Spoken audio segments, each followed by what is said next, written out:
I'm Jim McGregor, founder and principal analyst of TIRIAS Research, and I'm at MWC 2025 at the Qualcomm booth, and I'm meeting with John Smee, who is I'm going to let you do it because you've got two titles now, right? Yeah, so I'm Senior Vice President of Engineering, and then I'm Global Head of Wireless Research at Qualcomm.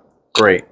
And this is kind of an exciting time within the wireless segment right now. One, it's not a brand new G. Yep. But we have a lot of advancements coming out with 5G Advanced. We have 6G on the horizon, and we're in this whole AI era. So when we start thinking about wireless technology and where things have to go to support this AI era, what are your thoughts? Yeah, no, that's a great question, and it's really exciting to be here in Barcelona having this conversation because every year things are a little bit different as we look at 23 to 24, 24 to 25. And we're kind of at that half point of 5G. We looked 5 years ago, we didn't have 5G. 5 years into the future, people were deploying 6G in 2030. So one of the interesting things about AI, we're seeing that transformation on the device side, AI in the device in terms of CPU, GPU, neural processing unit, a huge amount of product support from Qualcomm, enabling that AI connected device. And we're seeing huge connection in the investment in the cloud side of AI. But what's really evolving then is how those devices are going to be communicating, the traffic needs. So we're in the very early stages of how devices are changing user experience, changing how people use AI. And I think as we look to the next 3 years, every year, and when we're in this show and we're chatting again next year, you'll see, wow, it's starting to change. The role of large language models evolving, the role of video, the role of digital twins. All of a sudden, all of that information, a lot of it's gathered on the edge, needs to be communicated. And that's when we're looking at that 6G era. There's going to be new traffic needs. And it's not people watching streaming video, staring at their phone. It's the fact that more stuff's being generated at the edge, going on the uplink. So I think that's going to be the interesting part. We're designing 6G not only for that capacity boost on the downlink, but really about the uplink side from the device to the network, about the coverage side, making sure you have great coverage across existing bands and bringing in some new 6G spectrum bands, and then also making sure the whole system is more AI native, not only trained to deliver AI use cases, but bringing AI into the air interface itself. Yeah, even some of the announcements made here at the show with AI in the x85 modem. So, yeah. I mean, that's already underway. But, as I look at this, this is going to be amazing because we're going to have all this different content generated by AI and by humans, including video, including voice, including music, including all kinds of stuff. But at the same time, we're going to have these agents, not just on our device, but in the cloud and all these other things and all these different AI solutions from traditional AI to agents. And they're all going to be communicating. It's almost, it's a collective AI, but so it's not just humans communicating, it's device to device, system to system, agent to agent. Absolutely. And it's really a new scaling. So the kind of era of, okay, there's a person watching a flat screen. That's one communications link, predominantly downlink heavy from the network to the device. That agentic AI part is bringing in the fact that, hey, that device itself is going to have a multitude of things happening in parallel. Each of them are accessing the cloud. So that's a scaling of that communications link. And then also it's a scaling of what's the value of AI in and of itself. It's making people more productive. So I think we are going to really see also the transformative effects of how AI is going to make people more productive. So whether you're at work, whether you're at school, hospital, factory, all of those workers are going to be turbocharged by AI. And it's going to change that communications need. And I think that's why it's the perfect time to have that early 6G discussion. I'll be in Korea next week at the 6G workshop, when we're really kicking off the global standard timeline with 2 years of study item kicking into a work item to deliver that spec and ready for 2030 deployments. So it is a perfect time to be incorporating these requirements, understanding and predicting the workloads of AI, and saying, hey, let's make sure we're designing for the network of the future to deliver on the capacity needs, the latency needs, the coverage needs, and then enable some of these new use cases like RF sensing and digital twins. And you look at that industrial transformation and those possibilities enabled by, basically AI-powered people and that AI agent point, as you mentioned. So if I know you, if I know Qualcomm, you're not going to these meetings empty-handed. So what are some of the proposals, or what do you think we need to do to really enable that 6G generation? Yeah, so one of the first things is this mixture of that foundational changes. How can we bring more massive capacity into the system? How can we bring really a lot of enhancements also to those coverage specific bands? So we have a huge amount of work on capacity and coverage, kind of the fundamental wireless part. At the same time, we have work streams and bringing a lot of new ideas about enabling some of these new use cases. What's the best way to do not only XR over 5G, but these kind of immersive communications needs? What's going to be driving that differentiated services? Some people are going to pay more to have better performance, lower latency on a 5G or 6G network. How do we make sure our designs are providing that end-to-end viewpoint to deliver on that need?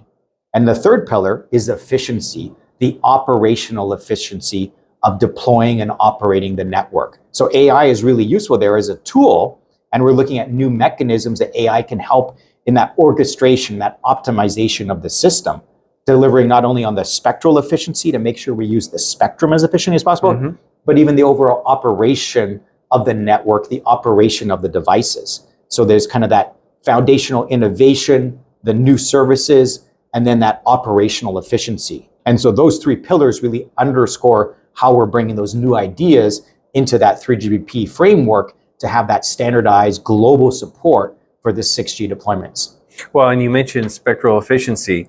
With each generation, we've made that a key pillar to improve the data rates, the encoding, decoding, everything to make the spectrum more efficient. However, with each generation, we've also increased that spectrum. Do we have enough spectrum going forward to really? Well, we definitely need to allocate some 6G spectrum. A lot of these discussions in Barcelona are also with regulators, as operators, regulators, vendors are all having these mutual industry discussions and jointly saying, hey, what do we need from spectrum? So definitely allocating more 6G spectrum is a global priority across many different markets. And that's about delivering to these future capacity needs.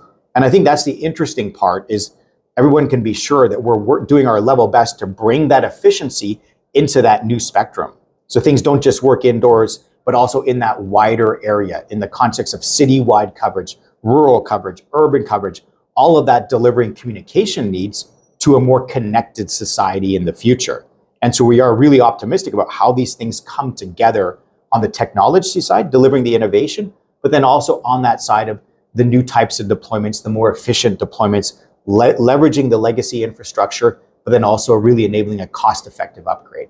Is it time to start thinking about all these different device interconnect technologies as one technology rather than multiple technologies? You know, is it time to consider, you know, the cellular network, the Wi-Fi network, you know, all these different solutions as one? Well, I would say in some sense that's happening holistically, inherently to the fact that these different air interfaces are being optimized. The cell phone in my pocket has 5G millimeter wave, 5G sub-6, it has Wi-Fi, has Bluetooth, there's new support coming for other technologies as well. So that kind of overall operating framework within the device is there. Within the network, you have the cellular network, you have Wi-Fi access indoors. So there's a lot of sophistication to what we call the efficient interworking. But I would say generally they're viewed as slightly different technology branches, and they have slightly different kind of ecosystem players and deployer model. Qualcomm is relatively unique in being a global leader in both cellular and Wi-Fi, and that's why we have a lot of multi-mode devices. You know, not only 4G, 5G, but also Wi-Fi, Bluetooth, UWB, and that's what's kind of exciting in the show. You see that all kind of coming together in our booth here today. All these different types of technologies. How do they play in a smartphone? What are they going on in a laptop? What's going on in XR? What's going on in the evolution of connected compute? And then all the different touch points with the different industries who might be focused more on one technology versus another. So for Qualcomm, all of them are opportunities. And at the same time, the generalized framework of the different technologies, they have their own clear path. So I would say it's viewed holistically, but they're generally still independent. Well, and you're one of the few companies that does view that completely holistically. That's why I bring that up, as to whether or not the industry needs to bring that all together through all the different industry organizations and everything else to do it. I don't see that happening myself, but I'm just putting it out there that maybe we need to start thinking about that. And that's not the only thing. Obviously, at this show, there's almost, we think of the space race to go to the moon or Mars, but there's a space race here. Yeah. I mean, all the satellite providers here, they're all talking about future generations or future constellations of low Earth orbit. So, I mean, obviously that NTN, that satellite connection, is going to play a key role. Is that, we introduced it in 5G, but very limited because of the capabilities we have. How much of a role does NTN play in 6G? Yeah. So what's interesting is, as you say, so 5G was brought into the 3GPP framework, release 17 had non-terrestrial network. You'll see some, Qualcomm announcements with industry partners. Our R&D team has been working on the NTN side of the device. And as you say, it's about those, LEO constellations being deployed that are NR NTN capable. There's NB NTN out there as well. So for Qualcomm, that satellite opportunity, we obviously got our roots and early commercial success leveraging, Omnitrax and Globalstar back in the day. So the early work on satellite, we still have engineers who were heavily involved in those programs. So it's been kind of this fun mixture of our brand new engineers who joined Qualcomm a few years ago and some of the folks who had worked on those original satellite constellations, more than 25 years ago. And so in our view, NTN is going to be part of that 5G ecosystem. And it's about this realization, hey, it's not just about connecting via terrestrial. What about those areas where you don't have terrestrial coverage?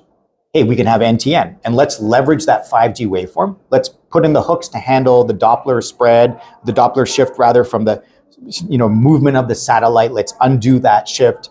Let's make sure we can handle that link budget range and that kind of delay. But then also let's make sure, as we have an eye to 6G, that from day one we've incorporated the satellite needs into the 6G system design. So the 6G design will be able to scale from terrestrial to non-terrestrial, as well as, from massive broadband to lower tier IoT as part of that one framework. And then it's going to leverage that, what we call integration between terrestrial and non-terrestrial networks. So that kind of smoother handoff as you're moving in and out of that coverage. So in our viewpoint, the technology's there in 5G. We're excited about it already now. And then as we're looking at 6G, it's about making sure there's that support in the system and the standard for terrestrial and non-terrestrial at the same time. This all sounds extremely confusing or complex, and I know it is. When we went to 5G, I had to sit down and explain to people how much more difficult it was in terms of the number of frequency combinations and bands and everything else. It was to do 5G over 4G. And I'm like, you don't understand. There's only a handful of companies, not just companies, but probably a couple of handfuls of engineers in the world that can really manage this. Now, I know the tools are getting better, and I'm sure AI is going to play some role in this as well. But have we reached a point where it's too complex, or does that roadmap just keep going to 7G, 8G, 9G? Well, I think one thing we are trying to do is make sure the number of options and combinations is smaller. So it really helps the ecosystem scale when there's not, 10 different ways of doing 6G on day one, and different operators and vendors all choose a different subset of that. That does, hurt some of the economies of scale. So there's been a lot of focus on alignment for that day one feature set. What's going to bring the most value to the ecosystem in those deployments? And let's try to get some harmonization of that framework so that those initial deployments are parameterized in an efficient way as possible. At the same time, spectrum is a global item. There's different, legacy incumbents in different markets. There's always going to be some RF complexity to the different frequency bands in different regions. And so Qualcomm obviously works to globally support all that in a cost-effective way, depending on the different product lines. But the overall ecosystem, I would say, is focused on making 6G less complex, given the fact that absolutely it's an expanding universe of possibility. The goal isn't to kind of grow complexity. The goal is to grow value. And sometimes that requires, hey, let's be pragmatic in our choice of number of options. Let's limit that so that there's a very solid set of generalized assumptions for that first deployment to get that economies of scale. Well, I'm excited about that. And it is good because I think 5G was the first generation where we didn't have multiple competing solutions from day one. It was the whole world coming together. And despite the geopolitics that are going on now, being here at MWC, it is still very much a global show. Everyone's here, everyone's together, and everyone's talking. So it's good. So any other thoughts about, where the industry's going, what we should be thinking about for the future of wireless? I think what's interesting is to always view the fact that wireless itself is evolving. There's a mixture of evolution and revolution. The generations typically happen every 10 years. That's our chance to bring in more revolutionary ideas.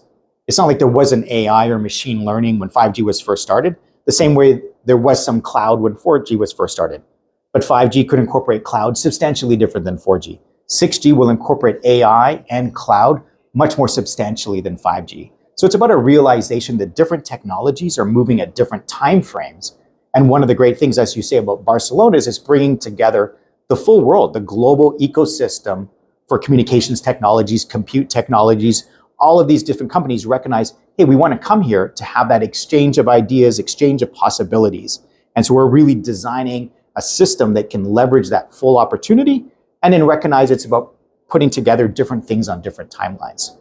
Well, John, thank you so much. I look forward to getting together with you again, especially after these initial 6G meetings to see where everyone's going with 6G. But thank you, and I hope you have a great time here in Barcelona. Yeah, thanks very much.